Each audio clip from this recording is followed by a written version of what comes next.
Happy Easter. Hope everything is going well on your Easter holiday Sunday. Hope you found all the eggs. Hope you found a really good meal of ham or whatever it is you guys eat on Easter. And for those of you on the religious side, he is risen. Let's celebrate Jesus. All that stuff. On this video, I want to revisit a recent topic that I had about the sharp edges on enclosures. Now, on my last video, I showed you my enclosures that I built and also the animal plastic enclosures, which have the rounded off edges. These here do not have the rounded off edges. They were cut with a CDC machine. They are incredibly sharp. I have not had the time or the space to get these snakes out and spend the time to sand them down yet. But it is coming very soon because of a recent thing that I have found on my good friend Telephus here. If you guys remember, Telephus was over in this cage. Telephus is a Super Tiger Titanium, which with the Super Tiger gene, that pretty much comes with, I'm going to rub my nose off every chance I get. Now, what Telephus was doing was pressing up against the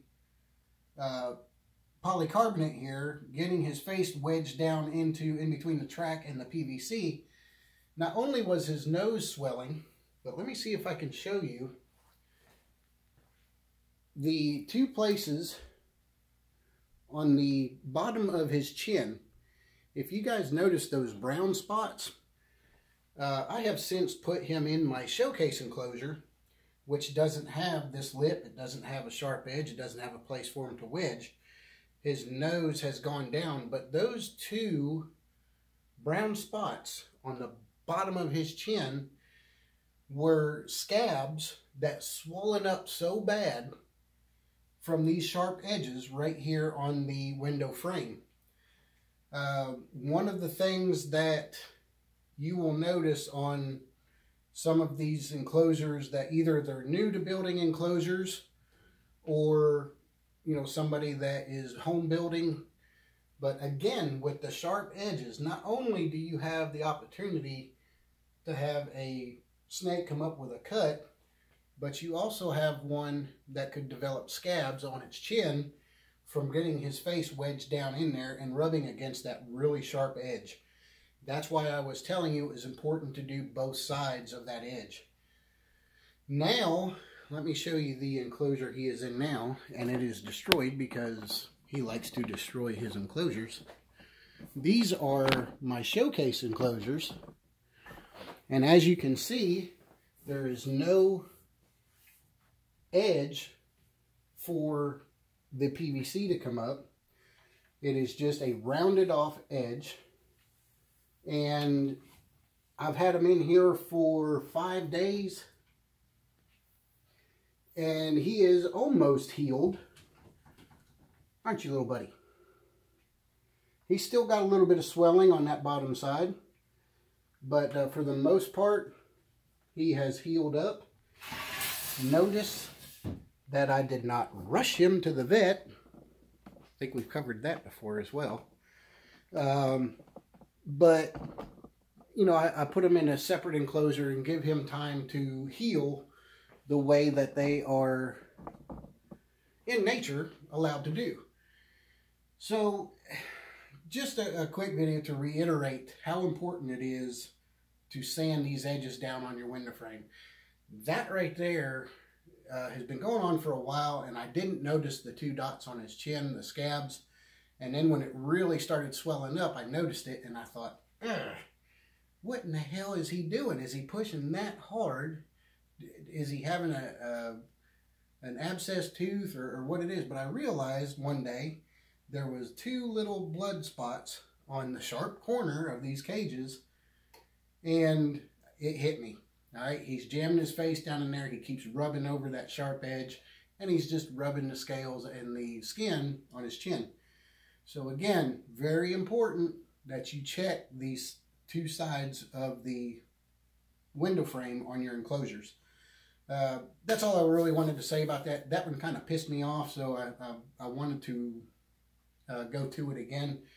But trying to come up with some ideas for some new videos for this week. If you guys have any idea, let me know. I had a few suggestions, and I had one that thoroughly loved my 4 enclosure comparison.